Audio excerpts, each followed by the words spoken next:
everyone. All right, let's get started. Thanks for coming. Quick reminders, please silence your cell phones and no video recording. This hour-long talk is split into two halves by me and Robert Yang.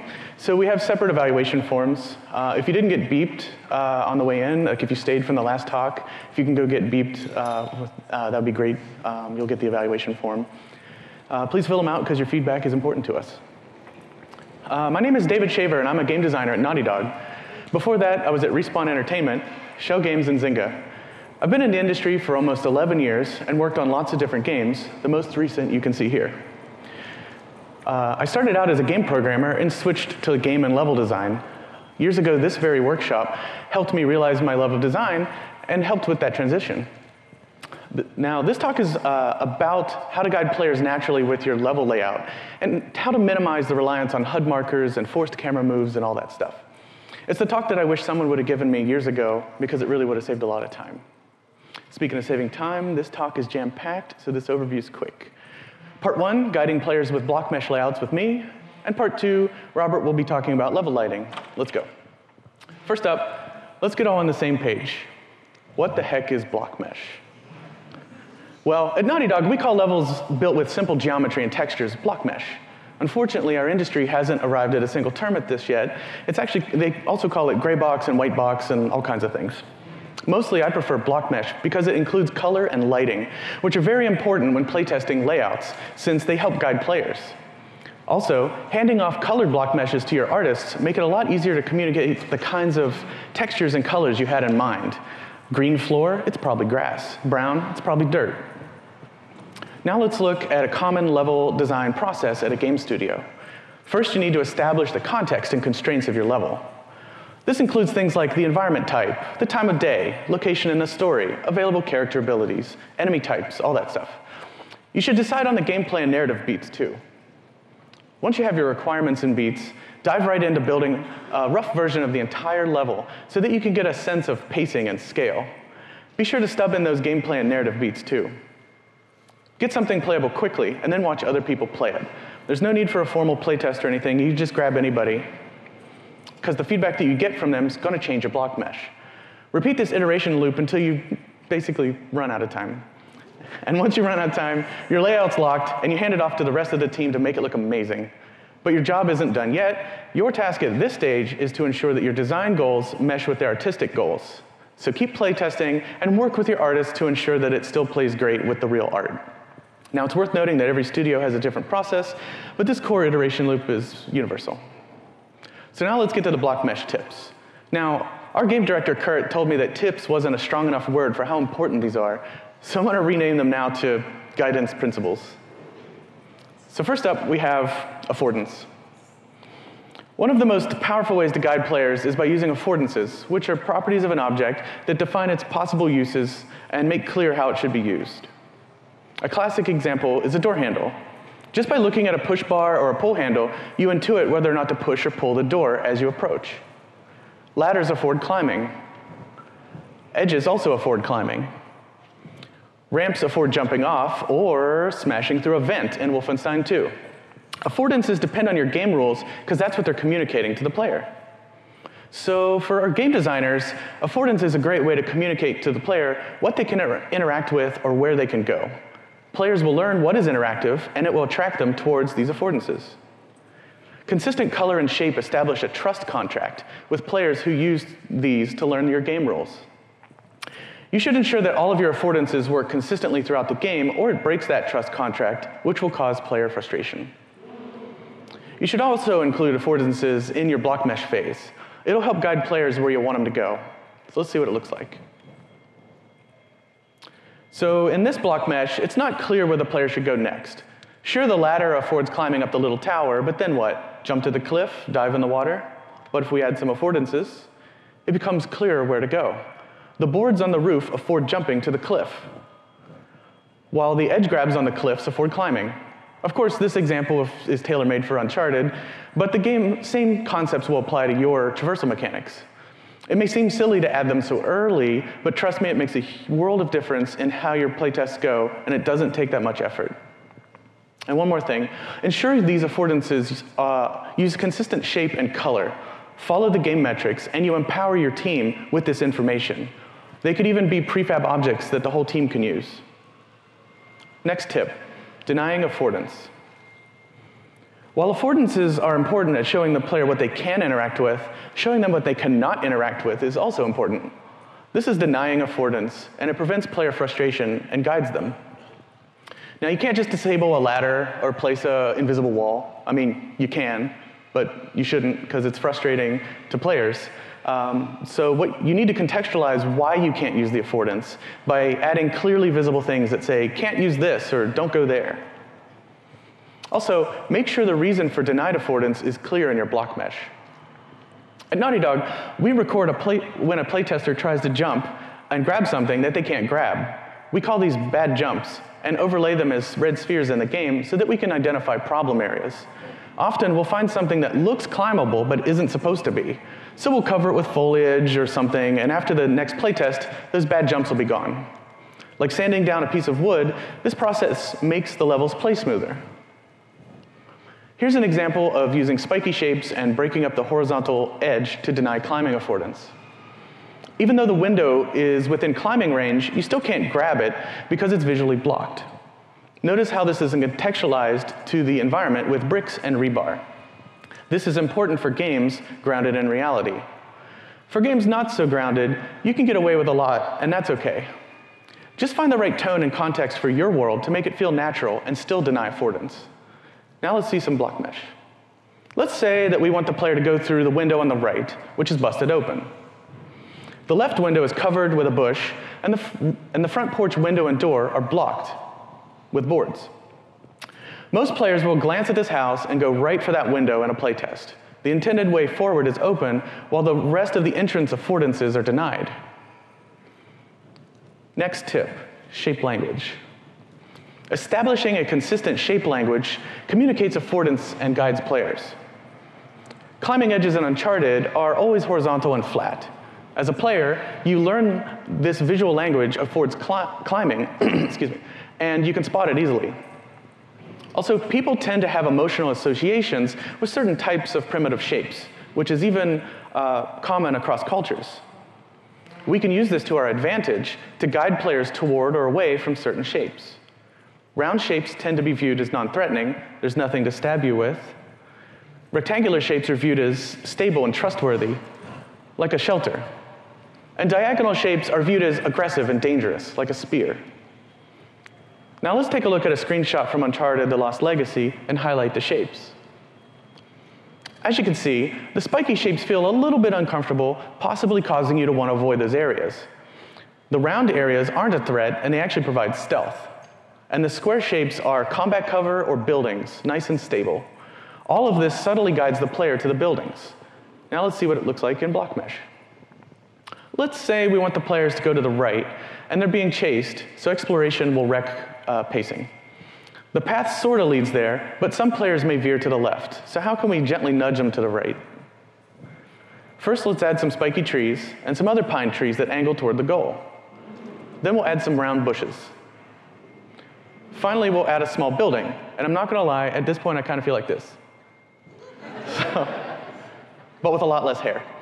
All right, let's highlight those shapes we just added. The spiky shapes say danger, and they discourage going there. The square building implies, hey, stability is this way. The round stepping stones on the ground act as breadcrumbs to that stability, and the round bushes kind of act as bumpers to frame the play space. Of course, none of this prevents the player from going wherever they want. It just gently guides them where they should go. Next tip, color language. When you're trying to establish a consistent visual language in your affordance, shape is only half of it. You also need a consistent color as well. Adding color provides valuable context for an otherwise barren block mesh. It also adds depth if you're making a 3D game. Coloring also speeds up collaboration with your team because at a glance, they can get it without explanation. Is the ground supposed to be dirt, lava, water? Now, Naughty Dog is notorious for using contrasting colors to draw the eye to where you should go. Here we have a bright yellow sign and rail, and it subtly lets the player know where to put the plank. Most people won't question why only one rail is yellow. They'll just remember that they intuitively knew where to go. Here we have white climbable edges. And here are some more edges. But wait, these are green. I thought you said to be consistent. Well, it's not a single color that's important. It's using consistent color and shapes in the context of the environment. Try to blend them into the environment so it looks natural, but still stands out. Let's see how color can aid your block mesh. Here we have a gray box.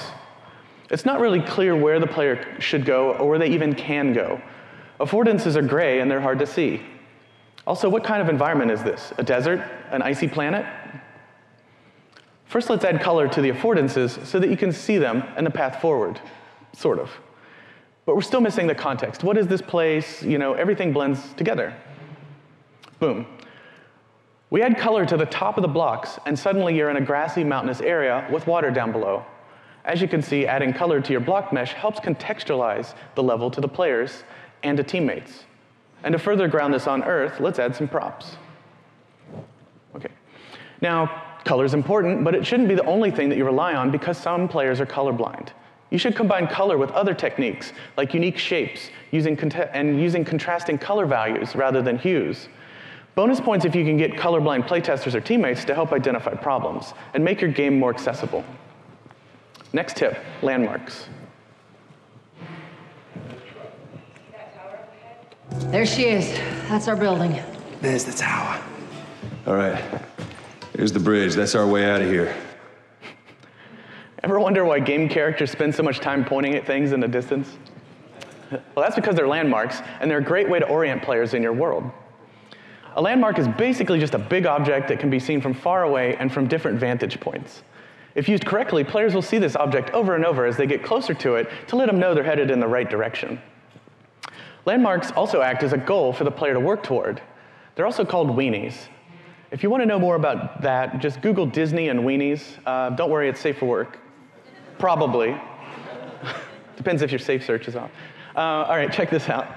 Zelda: The Breath of the Wild really goes nuts with the landmarks. In just this one shot, there are several visible all in a row, and they're not overlapping one another. They also have unique silhouettes, so you don't confuse them, which is also a great tip. Try to have unique silhouettes for things in your game so that players can distinguish them at a glance. All right, block mesh time. Let's add a landmark to this block mesh. It's pretty basic, but it can have a huge impact on drawing the player toward a certain direction. If I'm working with a landmark, I like to add it first and then build the level backwards from there. That way I can always see it in the distance and shape the level accordingly. Next tip, openings attract. Caves, doors, etc., they all seem to attract people toward them. These openings often lead to a refuge space, which psychologically feels safe. Openings also have an air of mystery about them, and people want to see what's inside. This attraction happens in the real world with hobbies like spelunking and urban exploration. Here in Titanfall 2, a ramp affords jumping to a nicely lit opening that begs to be explored. This underwater opening lets you know that there's something beyond it if you swim for it. It even works in block worlds. As soon as I saw this, I went right for it. Doors and archways also draw you inside, even though an archway may not have a roof above it. When adding openings to block mesh, it's important to have different colors for interior and exterior walls. Here we have a cool white exterior and a warm yellow interior. This helps players read depth in your block mesh. If they're the same color, it's hard to tell that it's even an opening. Also, communicate this design intent to your artists to ensure that they know that this is an entrance and that it needs to stand out. Next tip, gates and valves. Terrible jokes. All right, no, not those gates and valves, the kind that make way more money. We want the level design kind. Gates stop progress until some sort of conditions are met. You've killed all the enemies, you've moved the debris out of the way, etc. Valves are the opposite. They let players move forward, and then they slam the door shut behind them so they can't get backtrack. In this scenario, we want the player to enter the combat space and be trapped until combat's over. We have a valve into the space, and then a gate at the other end blocking them so they can't leave. Once they enter, the gates and valves reduce the possibility space of the world to just the combat zone. Also, there's less mentally to keep track of, so players can focus on the task at hand. It may look like this is only useful in linear games, but open world games can use it too, with scenarios like arena battles. The Halo series did a great job of having big open levels that gated in Valve players when needed. Now, gates are pretty straightforward. There's something in your way, and you need to clear it. So I'll focus on valves, which can be a little more nuanced. In this valve example, you drop down, and you can't get back up.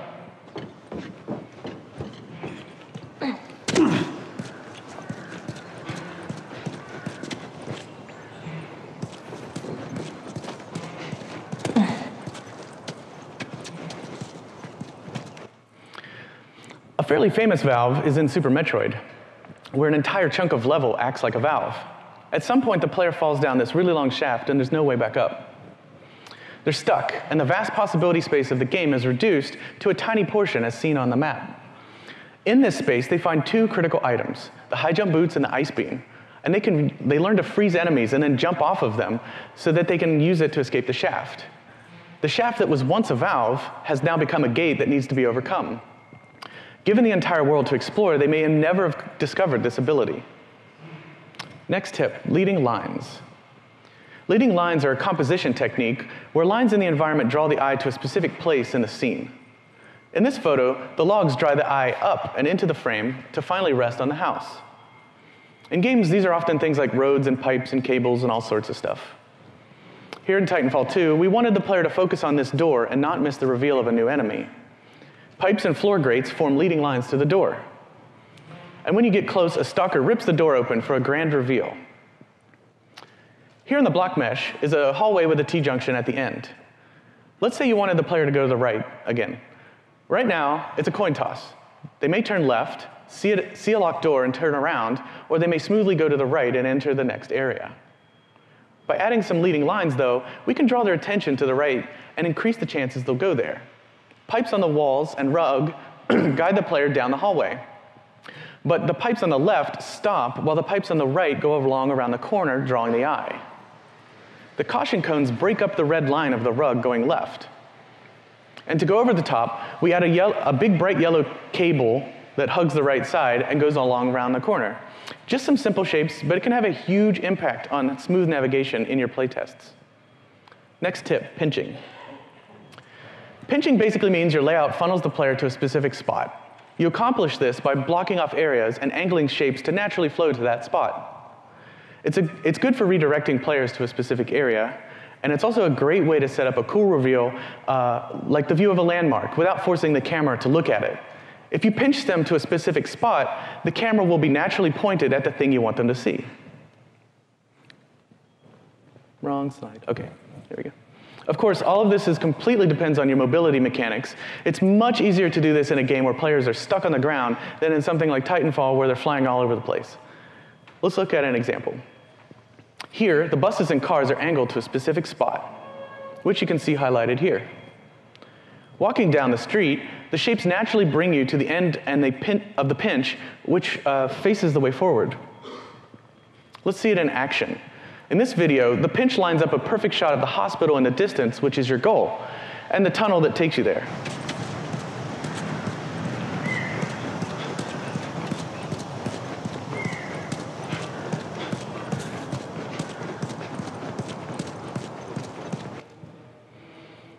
Next tip, framing and composition. Another technique borrowed from photography. By framing your subject, be it a landmark, a big enemy, or a cave opening, you draw attention to it. If you'd like to learn more, just Google some photography composition techniques. You'll find lots of stuff. This one's really useful when combined with pinching to set up an important reveal in the level. After you pinch the player to a specific spot, perfectly frame the object for maximum effect. Let's see it in action.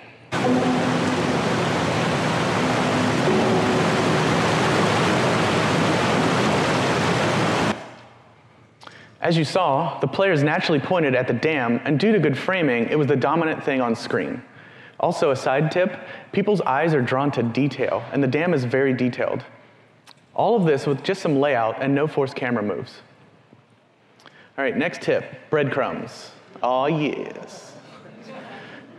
Breadcrumbs lead the player a little piece at a time to the goal. They can be almost anything, chunks of stuff on the ground, pickup items, enemies, lit areas, etc. It's usually better to add breadcrumbs to your Blockmesh after the early playtests because they can hide fundamental layout guidance problems. But if you still need them after a few revisions, don't feel bad about adding them. In this example, the bits on the fence and roof create a visual stepping stones to the ledge. In Destiny 2, these panels guide the player into the tunnel. Now, if your game has pickups, they're a classic way to breadcrumb players around the level. Like, how many times have you played a Mario game and the coins led you to a new area? Pickups are also great for letting players know they're on the right path in a cluttered or maze-like environment. This one's placed next to an area that you can duck under, which some players forget they can even do. So it subtly hints, yep, you're going the right way. So to go back to this house, let's say only half the players during our last playtest went into the house, and the other half got lost. Let's add some rocks and boards as breadcrumbs leading to the window. Notice how the boards are angled toward the window, creating leading lines. You can also sprinkle these breadcrumbs in open world areas to lead players to interesting things, like the panels in the Destiny example. Next tip, textures. You can use textures to subtly, or sometimes obviously, point the way to a goal. These can be just about anything: arrows, scrapes on the wall, signs, etc. Here at Uncharted, The Lost Legacy, scrape textures on the wall communicate affordance that you can shimmy here. This example leads to a secret area and a collectible, so it's a good example that you don't need to do this for just the main path. Here in Uncharted 4, these tire tracks on the rock communicate affordance that you can drive here. Now, when I played this game, I didn't notice the tire tracks and I got lost.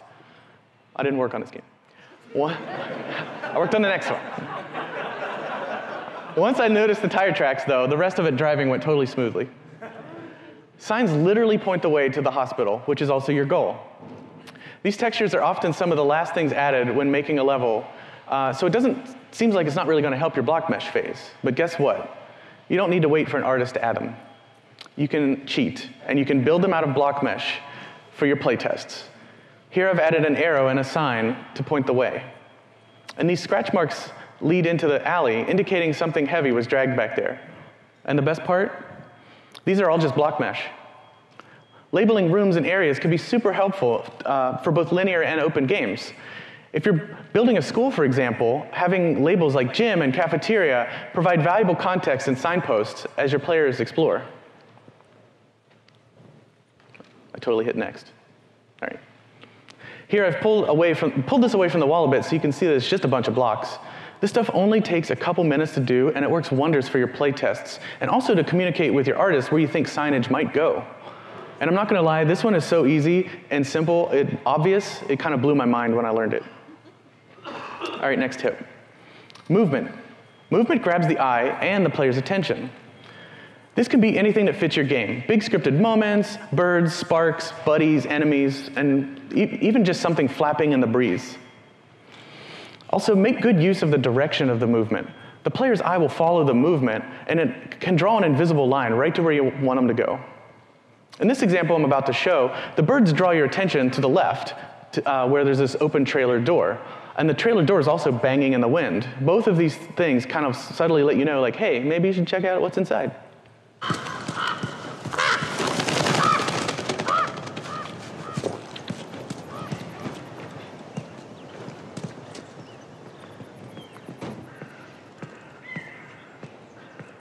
And the dead body totally helps too. Of course, adding movement in the Blockmesh phase is highly dependent on your game and engine. If you can, though, try to include them in your playtests. Maybe not in the first ones, but definitely before you lock it down. And you don't have to get fancy. You can have basic cubes just lerping through the sky as a placeholder for birds. Now, adding movement is also super useful as a bandage late in development when the level is basically done, but players are still getting lost. Since the level itself is done, you can script in some movement to help. But don't rely on it, though. Like, try to solve the player guidance problems in the Blockmesh phase. Last tip, light and God rays, aka light rays or sunbeams. Light and God rays are useful for guiding players to a goal. People are naturally drawn to light sources, and God rays point a line right at the goal.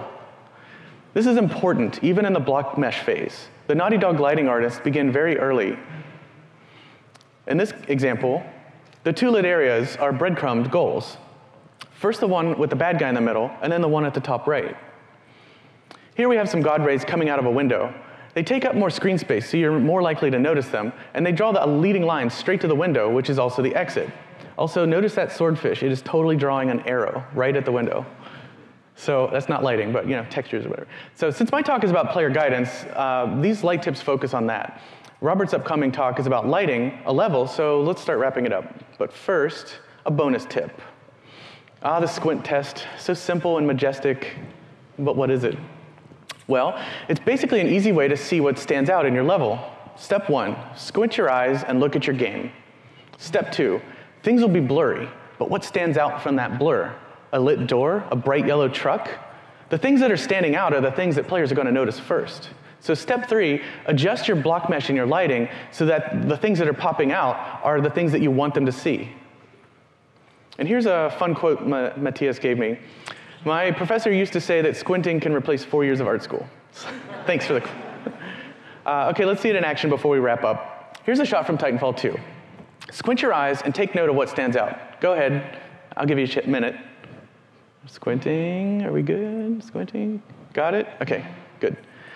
You probably noticed the yellow walls and the waterfall and the orange cave opening. The yellow walls are wall running paths that draw leading lines straight to the cave. And the waterfall uses movement and sound to grab your attention, and it also helps frame the cave. Openings attract, and the cave is lit a totally different color from everything else in the scene. OK, it's time to wrap it up. But wait, there's more. I want to tell you about #Blocktober. Last October, Michael Barkley at Naughty Dog tweeted this, but in his awesome Scottish accent that I am not going to attempt. What's up, level designers? Level blockouts are art. #Blocktober should be a thing. The response was overwhelming. Everyone from AAA devs to hobbyists participated. Now, I bring this up because it's important to demystify game development and encourage people to make things. So many people didn't realize that the self-deprecating crap that they were making looked exactly like their favorite games early in development, and they were super inspired to keep going. Blocktober's happening again this year, and Mike created this Twitter account to collect everything people make. So follow it and get started now on your block meshes for Blocktober. If you like this talk, check out these other links and books. If you make multiplayer maps, be sure to check out Elizabeth's talk from last year. There's no need to write these down. I'll put all this up on my website after GDC. It has some bonus tips at the end. Hopefully you found this talk useful, and I'll see your block meshes in Blocktober. Thank you.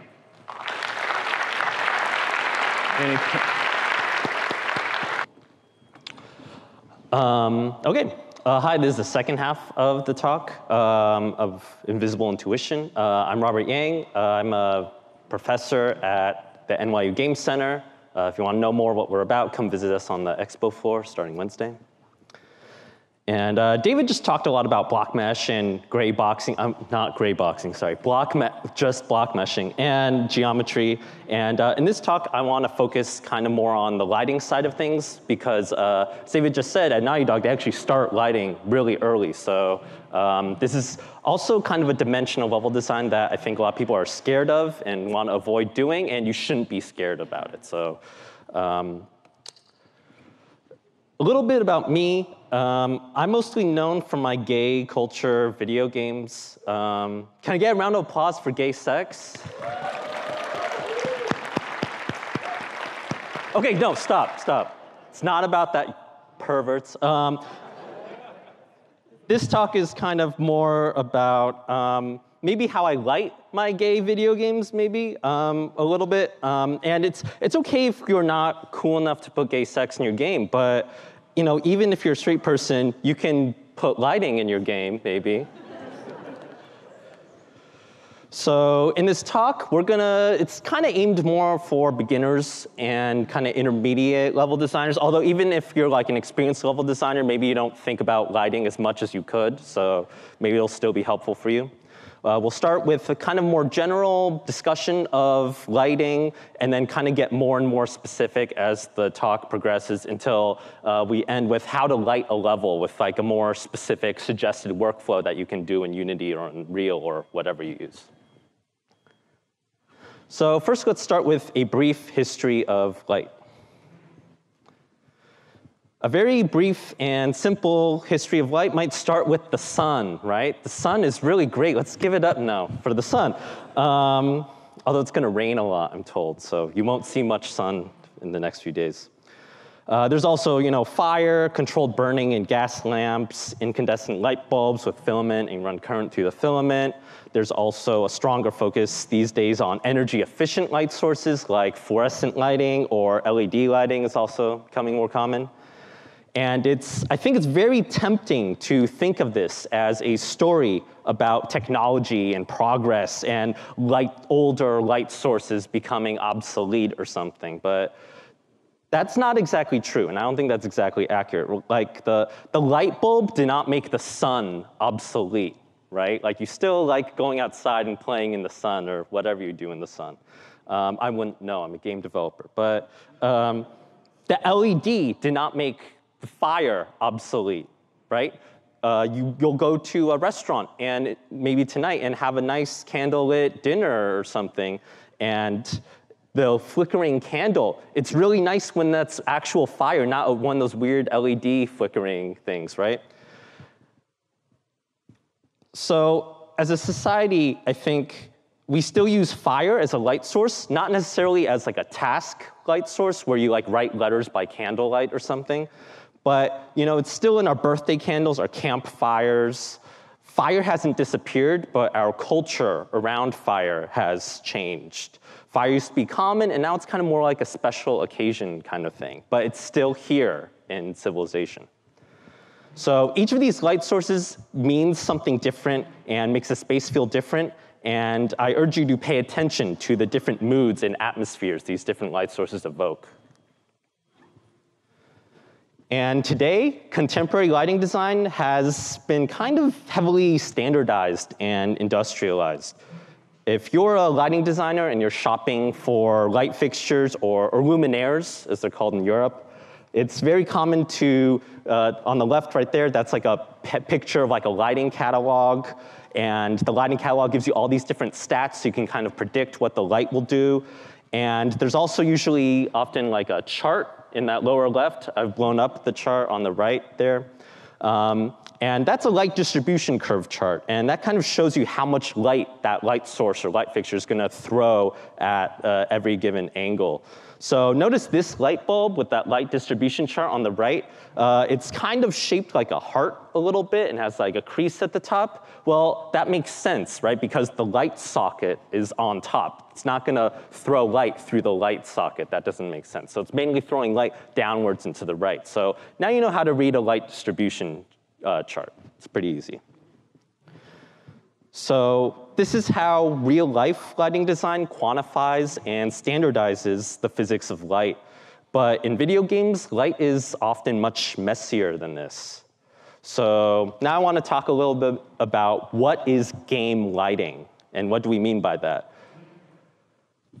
Light is a complex phenomenon that's hopefully elegant with like a unified theorem and all that. And all these phenomena like reflections, occlusion, translucence, shadows, all those happen in real life like for free, so to speak. But in video games, lighting is like a bunch of crap in a box. It's just a bunch of random systems that we like hack and tune together, and we throw all that crap in a video game and then pray it'll look okay in the end. So it's not a beautiful, elegant system. It's just a bunch of random stuff. And to give you an idea of all that random stuff, right? In any given game engine, there's different cascading shadow maps, there's refraction shaders, there's caustics, there's fog, there's glow sprites, HDR, screen space ambient occlusion, bloom. All these different things are all kind of representing one system. But in a video game, it's like 20 different systems, right? And we kind of just turn them on and turn them off on like a case-by-case basis, right? So when you play a video game, maybe when you go in this room, that's when they turn on some screen space reflection. And then when you go in this other room, they turn off screen space reflection to like save on frame rate and optimize it and stuff. And again, from a physics perspective, that makes zero sense, right? The idea that you can turn off shadows in like real life makes no sense, because that would just, like, you should go see a doctor if that happens, right? That's not good. So again, video games, we rely on a lot of this like piecemeal approach of all this random stuff together. So in this talk, I'm not going to be talking about a lot of those effects. I'm going to be focusing on what I view as the fundamentals of lighting in level design, which are basically these 4 basic light types: directional light, spotlight, ambient light, and point light. So let's say you're mocking up a level in Unity or something, and you don't have any lights going on. It's just a dark level, no lights there yet. And I just have a bunch of blocks there. So first, you might add some ambient light. Ambient light is a kind of like default amount of light you might add to a scene. It refers to the whole scene. It's global. And you do that to make sure the shadows in your levels aren't pitch black, because in real life, very few things are just pitch black like that, unless you're in like a really dark cave or something. There's always like a little bit of light bouncing around everywhere. So ambient light is kind of meant to simulate that a little bit. But notice when we add ambient light, that doesn't really help us read the shapes or anything. It's still very flat, right? You still can't really see the shapes that well, but you can just distinguish the silhouette. So that's when you might add another light source. So here's a directional light. Directional light is a global light source. It illuminates the entire scene at once from one given direction. And it usually doesn't matter where you position a directional light, depending on what tool you're using. And now with the directional light, you can read the shapes much more clearly, right? Because you add that directionality component to it now. And notice how everything pops out more. In games, we usually use directional light, usually for like sunlight or maybe moonlight or something. Then we also have a spotlight. If the scene is set at night, maybe you want to add some street lights. For a street light, you might want to use a spotlight. A spotlight throws light in a cone shape in a given direction and from a given position. So here I'm using a spotlight as a downlight to emphasize this walkable floor area instead of emphasizing something else. And lastly, I want to talk about the point light. The point light throws light in every direction. Some tool sets might call this an omnidirectional light, or you can call it an omni light for short, which makes it sound really cool, omni light. But you imagine a point light as this like invisible ball of light that's just washing everything nearby with light. So a point light, I think, is usually really good at drawing attention to a focal point, because it ends up creating kind of this hot spot effect a little bit. In contrast with a spotlight, right, it's not always clear where the spotlight is shining from, especially if it's a spotlight like a floodlight shooting light across. And in practice, you should try to use all 4 lighting types at once, because they all can work together really well. Ambient helps bring up the shadows. Directional light helps make those background buildings pop and helps guide the main mood of the scene. Then you also have a spotlight highlighting an area. Then you also have a point light highlighting the street light. And again, all this stuff works together, helps create depth. It helps push like a background and a foreground for your scene. And that's good. And with these light sources, I would argue that they form like a complete domain of lighting tools. So stretching this gamut from like a global light source that affects everything to a local light source that only affects nearby things, or a light source that shines in one direction or all directions. I feel like it's like a complete domain, kind of. So again, that's why every 3D engine or tool set usually has these light sources. So now we should talk a little bit about how we should use these light sources. And I'm going to talk about a lighting theory called 3-point lighting, which is a very common form of lighting design theory that's very common in film and photography. So if you have a background in that, this will seem very familiar to you. Basic idea of 3-point lighting is that you have 3 different light types. And here's a diagram that hopefully explains some of it. In that top left, we have a combined like composite of 3 different light types, but we can also break down what each light is doing into like a separate channel. So that's what those other 3 smaller pictures are doing. And in the top right, you have a key light. The key light is kind of like your brightest light source, and it kind of sets the dominant lighting angle and mood for your scene or picture or image. Then in the bottom left, we have a fill light. A fill light helps brighten up the shadows, kind of like the ambient light we were talking about before, and helps fill in the darker parts. Usually you want this at a lower intensity than your key light. Then in the lower right, we have the rim light, and it's also sometimes called a backlight or a hair light, depending on what you're doing. And it illuminates kind of your silhouette to help pop it out from the background very faintly. Otherwise, the hair might end up, or the top of the head might be blending in with the background. So notice they do some specular and stuff on top like that. And a very common three-point kind of setup might end up looking a little bit like this. You have a key light and fill light, usually kind of at opposing angles. You usually don't want them following the same direction and position, because then that kind of defeats the purpose. So usually you want fill and key to be at least different angles and positions. And in film and photography, there's also often the background light, that optional light right there. The background light helps brighten the background to help get rid of any awkward shadows that come from the key and fill. Remember, in real life, they can't just turn off shadows for the key and fill. They actually have to have like another light to get rid of that shadow. And if you basically watch any movie, you can kind of break down any given film shot along these lines and try to see what all the different light sources are doing. So these are some examples from a blog called Lighting Pixels. You can see there's a key light, a fill light, and a rim light on that left. The key light is kind of coming from that top left of that image. So then it kind of feels like sunlight, kind of. And everything in that image is kind of evenly illuminated, too, so it seems very readable. Meanwhile, on the right, the key light is not coming from the top, right? The key light's coming from below, which means it's probably not sunlight, unless these people are like hanging upside down. That's probably not sunlight, right? So to me, that means it's more like an artificial light source, maybe like a nice candle or something. And when that candle is illuminating from Bama's face, I feel like that sets up a very different mood in the right image versus the left image, right?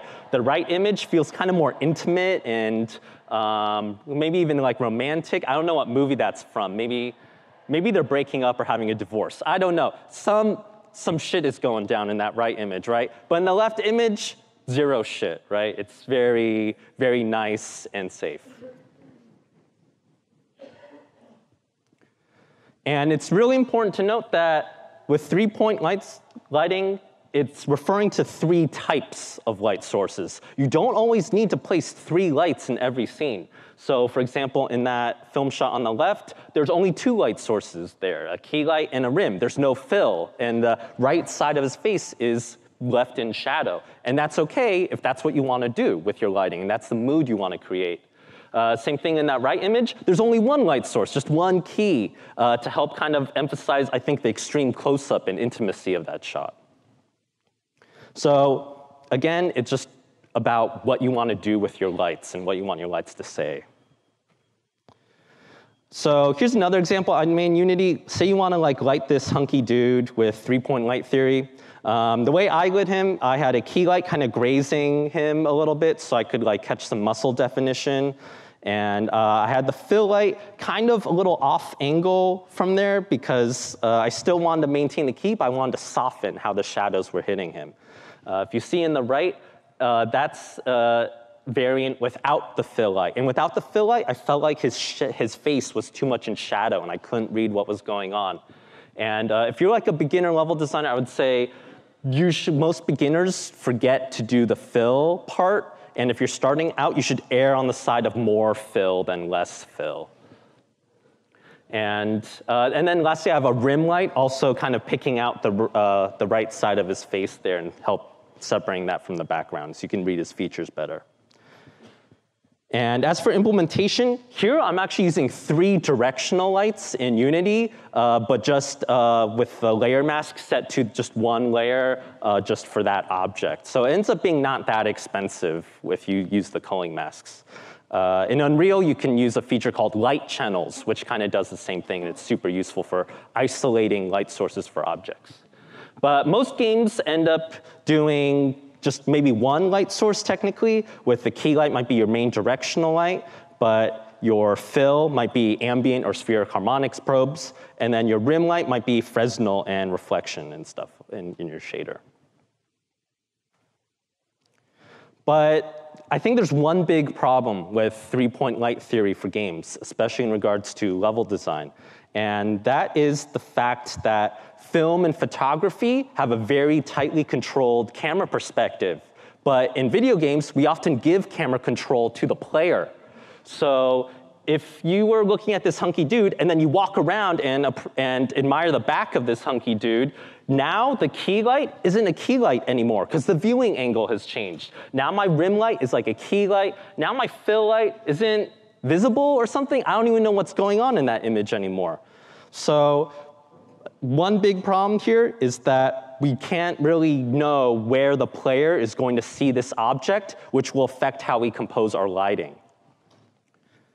This is why a lot of 3D games, I think, end up vomiting rim shaders and Fresnel effects everywhere, because they can't predict where the player's going to be looking at this object, so they just spam Fresnel and rim everywhere so that there's always some rim action going on. But that should be your last resort. Let's try to be more subtle than that. And I would argue the way you can be more subtle is to think about how your level layout will facilitate the viewing angles for your subjects, and then you can light accordingly and use that as a framing device. So your level layout is a lighting tool. You can suggest a view or frame a certain composition just by having the player move through a hallway, and that'll suggest an angle for them. That's also why you need to do a little bit of blockout and block meshing before you do some lighting, so that you have an idea of where the player is going to be going. And lastly, I want to end with this section, how to light a level. And I want to walk you through some steps that I would recommend you take with your own levels if you're starting out. This example will be in Unreal, but you can do it in any engine, basically. So first, you do your blockout or gray box or whatever you want to call it with just some basic real-time light. If you're doing some light baking, you don't want to do it at this stage because your level's constantly changing. You don't want to waste your time spending an hour lighting a room, and then you end up deleting that room or something. Then you've wasted your time. So right here is when I recommend you just use some basic real-time light and not worry about the lighting so much. For Unreal, I like switching it. I like using stationary lights for this, and I also like enabling a setting called Force No Pre-Computed Lighting, which will help you not worry about light mapping and light map baking and stuff. And that's in the world settings in the Unreal editor. And in Unity, I like using real-time lights, and I disable the auto-generate lighting checkbox so that you're not constantly sitting and waiting and stopping for the light maps to bake. Although I hear the light map's faster now or something, I don't know. Step 2, now you want to set up your main mood, your big mood in your scene. And to do that, you want to set up your global lights. So remember, ambient and directional, those apply to your whole entire game world. So now's maybe the time to set that up before you worry about smaller stuff. And here you can see I have a bunch of sunlight flooding in from those middle windows right here. And I want to set up the main mood of this level with like a big, sunny, sun-filled area. And to do that, I need to set up the indirect light bounces, especially for directional light or sunlight. If you want something to feel like sunlight, you should be paying attention to your indirect light bounce settings. And in Unity, that would be going to your light settings, and in Unreal, that would involve going to your world settings and adjust the light mask section of the world settings, and also look at the skylight actor in your Unreal scene. And if you're not working with global illumination or light map baking for whatever reason, then the next best thing is to hand place like invisible faint point lights everywhere. If you're like working on a game I hear there's a rumor that Fallout 4 did not have global illumination, so they had to place faint point lights to like simulate and fake all the sunlight bouncing everywhere. So you can totally do that as well. In Unity, I like switching those lights to not important so that they don't contribute to specular stuff. And in Unreal, I like increasing the minimum roughness on those lights so that they don't create hot spots in your reflections. Then step 3, after you've kind of set up the main mood of your scene, now you should start thinking about the gameplay and lighting for your critical path. To review, the critical path is kind of like the ideal things that your ideal player would kind of do in a certain order or whatever in your level. And at this stage, you should probably focus on navigation and wayfinding. Does the player know various entrances and exits and know where they are? David talked about this a lot in his talk, about how they care a lot about wayfinding. Lighting is another tool for you to do that. And here, I'm using it in like a really painfully obvious way, where I'm using like bright orange lights on bright red doors. Feel free to be more subtle than that in your own work, but for example, for the purposes of this example, it's like super obvious. And when you're doing that, I also urge you to think about kind of like the hierarchy of different things you're doing here. Here, I would argue the left door is being lit to be more important than the door on the right. The door on the left kind of has a wider spotlight, and it's more intense and brighter, and also kind of has its own room and shadow, so the contrast is much stronger. Meanwhile, that door on the right, it's certainly an option, and it certainly reads as like an entrance or exit to this room, but it's also a bit more faint. So now we're emphasizing this door on the left, super important. This door on the right, it's like okay. You know, it's an okay door, but you know, that door on the left, yeah. Then once you're done doing main player wayfinding, and also you're like testing throughout all of this, right? You should be thinking about the other interactions in your game. So if you're setting up any NPCs or set pieces or encounters, you should be trying to light those encounters so that the player will actually notice what's going on. So here, these are like critical gameplay objects that you might want to light, like enemies coming into the room, or maybe the enemies are like guarding an objective or something. So on the left, they're guarding this orb. The orb is very important in this game, I assure you. And I've set up a blue-green kind of turquoise light, and it's kind of coming at this perpendicular angle to that orange arrow, which is what I imagine as the player's critical path in this case. And when you have that blue light coming at like a grazing perpendicular angle kind of, that helps set that up as a rim light to help emphasize the shapes going on there instead of the surfaces. Kind of the same thing going on in the example on the right. You might see two small people, two small silhouettes in the background, and that's because I've kind of thrown a background light behind them. So those silhouettes end up popping out, and you notice them really easily. So again, if you're like lighting stuff where like soldiers or enemies like jump through windows or something, you might want to have a light behind them to help frame them and help them pop out. And when you're doing this, you should be thinking about your texture pass. Texturing is pretty important. I think that's why David talks about using color a lot. You should be thinking about the basic values. This is a page. I basically just took these from some Unreal UDK documentation. But here, the albedo on the left is really dark, and then the albedo diffuse texture on the right is much brighter. And when you have that dark albedo, the light doesn't bounce as much, because most game engines use the albedo texture to calculate reflectance for indirect light. So you can see that scene ends up feeling really, really dark in a weird way. But if you use a brighter albedo in that bottom right example, now the scene is kind of evenly illuminated, and it feels much more like sunlight. And one really easy way to check this is if you open up your albedo or diffuse texture in Photoshop, open up the levels histogram, look at that. Most of your values should be more in the upper mid-range. And then you usually want to leave the left and right, the extreme values, empty, so that lighting can do its work. So don't try to do extreme black or extreme white. And, oh my God, I'm running out of time. OK, I'll try to go fast. So this is also where lighting is really, really important, I think, where some stuff might be too dark, and some stuff might look great. And I think that has a very strong political valence to it.